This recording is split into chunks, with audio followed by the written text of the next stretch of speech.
Cockroach जनता पार्टीच्या आंदोलनानंतर आता युवा वर्गाने भाजपला फुल्ली मारली।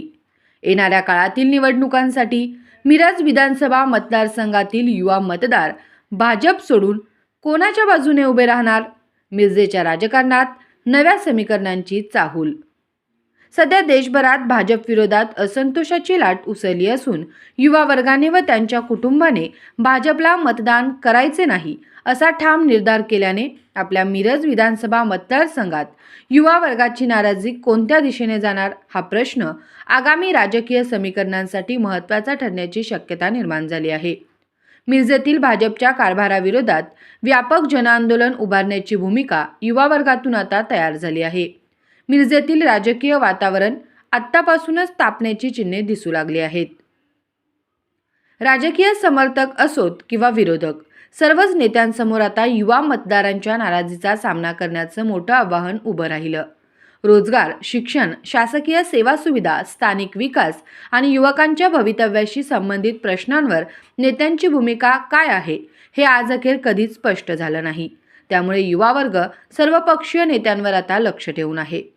आमदार सुरेश खाडे या लोकप्रतिनिधीच्या गेल्या 16 वर्षाच्या काळात मिरज विधानसभा मतदारसंघात झालेल्या विकास कामांचा नेमका फायदा कोणाला झाला?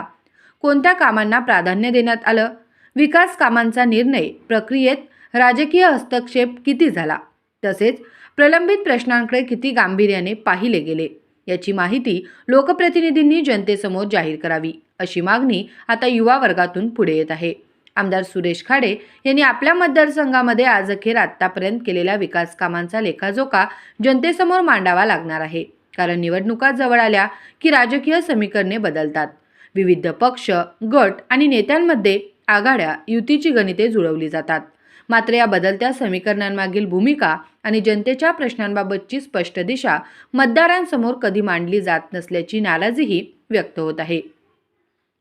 त्यामुळे आता कोण कोणासोबत यापेक्षा जनतेच्या प्रश्नांसाठी कोण हा सवाल आगामी राजकारणात निर्णायक ठरण्याची शक्यता व्यक्त होत आहे। मिरज विधानसभा मतदारसंघातील राजकारणात भाजपचे आमदार सुरेश खाडे, विधान परिषदेचे आमदार इद्रिस नायकवडी यांच्यासह प्रस्थापित नेतेमंडळींची भूमिका आगामी काळात महत्त्वाची ठरणार आहे। युवा मतदारांचा संभाव्य कल, बदलती राजकीय समीकरणे आणि जनतेतील वाढती अपेक्षा या पार्श्वभूमीवर हे नेते कोणती राजकीय रणनीती आखणार याकडे आता सर्वांचंच लक्ष लागलं असून युवा वर्ग कोणती भूमिका घेतो हे सर्वात महत्त्वाचं ठरू लागलं आहे।